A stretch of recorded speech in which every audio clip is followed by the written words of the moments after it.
பொறுத்தளவில் அந்த ராசியை பொறுத்தளவில் யார் 10,000 ரூபாய்க்கு சிலை கட்டியிருந்தாலும் சரி, இந்த ராசியில் பிறந்த தாய்க்குல செல்லங்களே 500 ரூபா சிலையை அழகாக அயன் பண்ணி நீட்டாக கட்டிட்டு போவாங்க.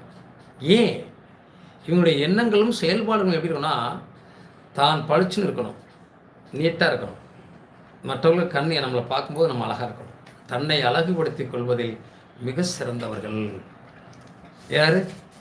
ரிஷபத்தை பொறுத்தளவில். ரிஷபராசியை பொறுத்தளவில் பிடிவாதம் உண்டு. வாழ்க்கையில் ரொம்ப சிரமப்பட்டாலும் நிச்சயமாக பணக்கார சீமானாக வாழ முடியும். அவங்களுடைய மனம், ஏன்னா அது தனஸ்தானம், காலபுருஷனுக்கு தனஸ்தானம். மனம், எண்ணம் எல்லாம் பணத்தை நோக்கி பயணிக்கும். பணத்தின் மீது, சேமிப்பின் மீது நல்ல அக்கறை இருக்கும். நிச்சயமாக அவர்களுக்கு, ரிஷபத்தில் பிறந்தவங்களுக்கு, அது கணவனாக இருந்தாலும் சரி, அப்பா அம்மாவாக இருந்தாலும் சரி, இவர்களுக்கு என்ன வேண்டுமோ அதை கொடுத்துருவாங்க. அதுவே சிறப்பு தானேங்க. அப்போ அதுவே வாழ்க்கையில் ஒரு வளர்ச்சியை தானே தருது, முன்னேற்றத்தை தானே தருது. அதனால் உயர்வாங்க. அரசு வேலை, அரசு உத்தியோகம் என்பது மேசத்திற்கும் உண்டு, ரிஷபத்திற்கும் உண்டு. இதே ரிஷபத்தில் நீங்கள் பார்த்தீங்கன்னா ரோஹிணி நட்சத்திரம் இருக்குது, சந்திரனுடைய நட்சத்திரம். இவங்ககிட்ட ஒரு குணம் இருக்கும். என்னமோ ஒரு பழமொழி ஒன்று சொல்லுவாங்க, இருமுரண்டா நீ எப்போ பார்த்தாலும் திடீர்னு மாறிடுறேன்னு சொல்லுவாங்க.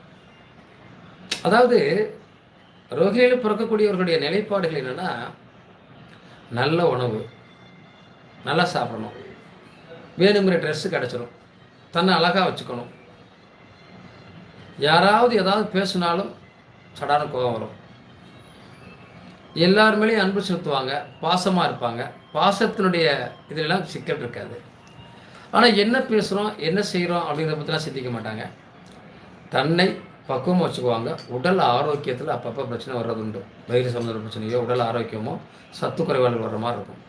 அதை மட்டும் கவனமாக எடுத்துக்கோங்க.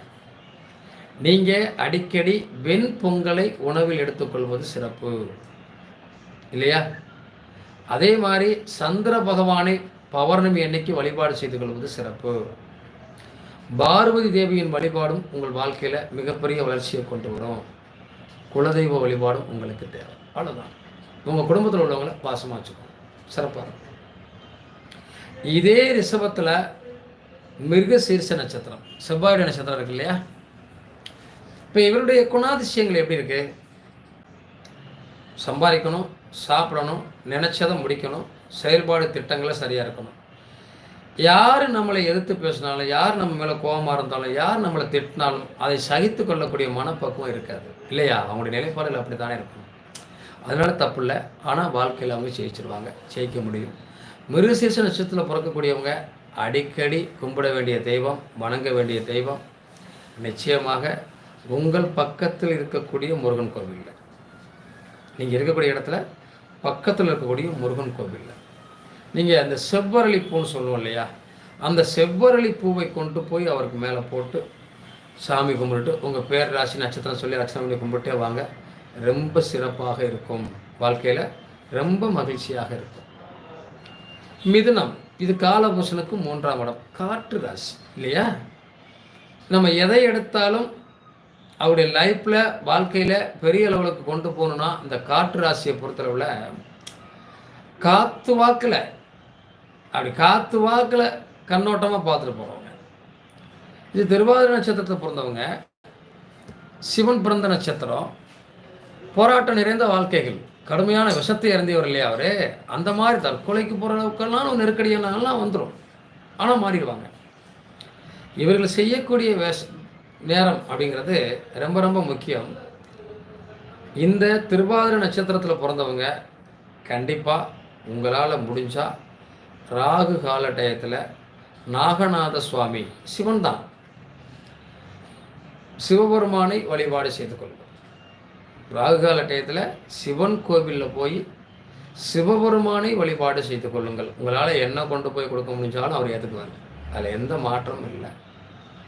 கருப்பு உளுந்தை உணவில் சேர்த்துக்கிறது, கருப்பு உளுந்தை தானம் செய்வது, கருப்பு உளுந்தை ஊற வச்சு பறவைகளுக்கு போடுறது, உங்கள் வாழ்க்கை இனிமையாக இருக்கும்.